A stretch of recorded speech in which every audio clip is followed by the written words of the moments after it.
Have you ever wondered if the people we idolize as saints and heroes are really as flawless as they seem? What if I told you that even Mother Teresa, widely regarded as a paragon of compassion, had a hidden dark side? Were Mother Teresa's charitable works fake? Was she doing everything for fame? In this video, a number of untold truths will be uncovered that will make you realize that not even a saint is perfect. Join us as we explore the complexities behind the saintly persona and shed light on the controversies that have been hidden in the shadows for far too long. Alright, so to kick things off, let's look into the background. Mother Teresa, whose real name was Angeis Bojaxiou, was born on August 26, 1910, in North Macedonia. Her father was an entrepreneur. He died in 1919 when Mother Teresa was 8 years old. In the aftermath of her father's death, she became extraordinarily close to her mother, a pious and compassionate woman who taught her daughter the commitment to charity. Then she devoted her life to serving the poor and sick, and eventually founded the Missionaries of Charity in 1950. Her work with the poorest of the poor gained her worldwide recognition, and she even won the Nobel Peace Prize in 1979. On September 5, 1997, the world bid farewell to an iconic figure as Mother Teresa, aged 87, passed away in Calcutta, India. This extraordinary woman, who dedicated her life to serving the poor and needy, left behind a powerful legacy of compassion, hope, and selflessness. People from all corners of the globe mourned her loss. That she was canonized as a saint by the Catholic Church in 2016 by Pope Francis I.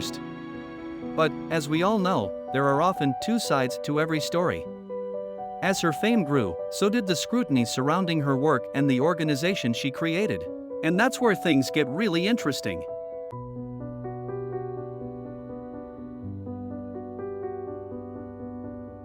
The first major point of contention is the quality of care in Mother Teresa's facilities. Now, you might be thinking, how could there be any controversy about caring for the poor and sick? That's where you are wrong. Many reports have emerged over the years suggesting that the conditions in the homes run by the Missionaries of Charity were abysmal.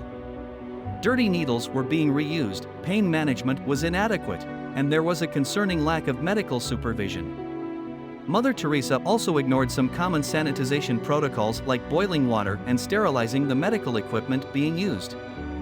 But wait, there's more. Some critics even argue that patients' needs were often neglected in the name of spiritual growth. She used to take advantage of the poor and the ill just to showcase compassion. She had no desire to help them.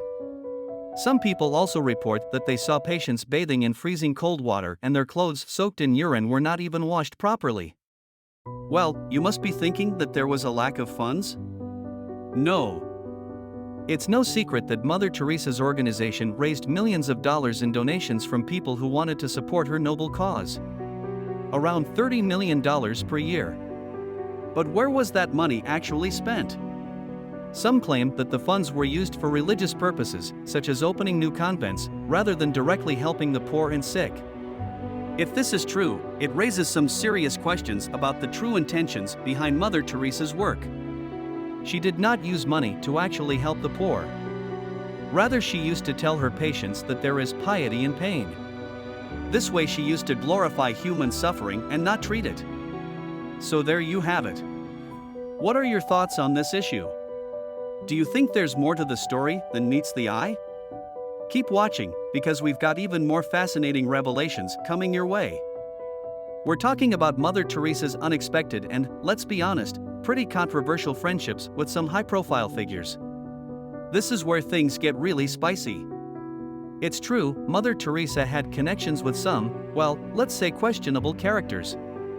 For instance, she was known to be friends with Haitian dictator Jean-Claude Duvalier, often referred to as Baby Doc, as the president of Haiti.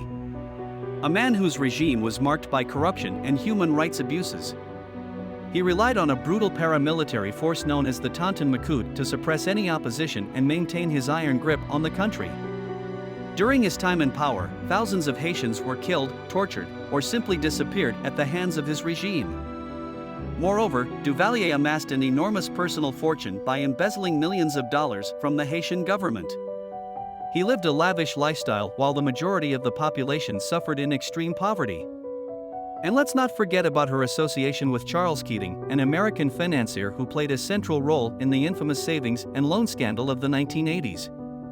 His dubious financial practices included making risky investments with the bank's federally insured deposits, violating regulatory rules, and engaging in questionable accounting methods.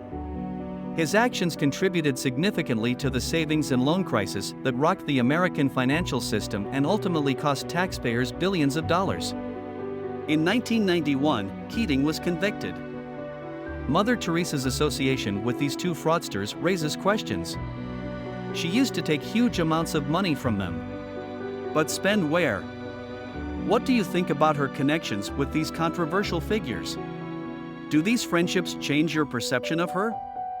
Don't go anywhere, because we've got more surprising revelations coming up. Alright, we've reached our fourth criticism, and this one will make you think about ethical dilemmas surrounding Mother Teresa's work.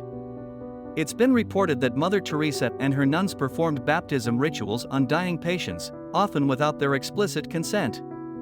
A patient, weak and vulnerable, is lying on their deathbed when suddenly, they're being baptized into a faith they might not even believe in. It's like a plot twist straight out of a mystery novel. According to these accounts, the nuns would use a small piece of wet cloth or a few drops of water, which they would place on the patient's forehead while reciting a short Christian baptismal formula. This ritual is a simplified version of the traditional Christian baptism, in which water is poured over the head or the person is immersed in water while a similar baptismal formula is recited. This discreet method of baptism allowed the nuns to perform the ritual without drawing much attention, making it difficult for patients or others present to realize what was happening, especially if the patient was unconscious or not familiar with Christian practices. This has been a significant point of criticism, as it raises concerns about the lack of consent and respect for the religious beliefs of the individuals being baptized. People claim that she saw the conversion of non-Christians as a higher priority than providing top-notch medical care or improving living conditions. This baptism dilemma raises some serious questions about the ethics of Mother Teresa's work and her true intentions. Was she really compassionate, or was there a hidden agenda lurking beneath the surface? Mother Teresa was known for her unwavering opposition to contraception and abortion, strictly adhering to the Catholic Church's teachings on these issues. While her dedication to her faith might be seen as commendable by some, critics argue that her opposition to family planning methods had some unintended consequences for the very people she sought to help. In areas where Mother Teresa worked, overpopulation and limited resources were significant issues, contributing to the cycle of poverty and suffering. By standing against contraception, critics say she inadvertently kept people trapped in this cycle, as they couldn't access the tools needed to manage their family size and break free from poverty. Now, we're talking about the controversial fast track to sainthood for Mother Teresa. Usually, the path to sainthood in the Catholic Church is a long and complicated process, involving thorough investigations, documentation, and the verification of miracles. But in Mother Teresa's case, things took a different turn. Pope John Paul II waived the standard 5-year waiting period after her death, which led to her beatification in just 6 years and eventual canonization in 2016. Now, you might be wondering, why the rush? Well, some critics argue that the Catholic Church wanted to capitalize on Mother Teresa's worldwide fame and adoration. They claim that the expedited process was politically motivated and designed to bolster the Church's image during a time when it faced numerous challenges and scandals. This saintly shortcut has raised many eyebrows and sparked heated debates. Last but not least, let's explore the role of the media in creating and maintaining Mother Teresa's image. Many of the controversies surrounding her life and work have been public knowledge for years, yet the mainstream media often seem to focus on the positive aspects of her story. Critics argue that the media's portrayal of Mother Teresa as an untouchable saint helped to shield her from legitimate scrutiny and criticism. Some believe that this one-sided portrayal created an unrealistic image of Mother Teresa that ultimately did a disservice to her, the people she served, and the global community at large. By not holding her work to the same standards as other charitable organizations, critics argue that the media contributed to the perpetuation of flawed systems and practices. So, is the media complicit in this complex saga? The question is definitely worth pondering. So there you have it, the dark side of Mother Teresa has been revealed, exposing a complex and controversial side to this iconic figure. What do you think about these criticisms? Let us know in the comments below. And as always, don't forget to like, share, and subscribe for more thought-provoking content. Thanks for watching, and see you in the next video.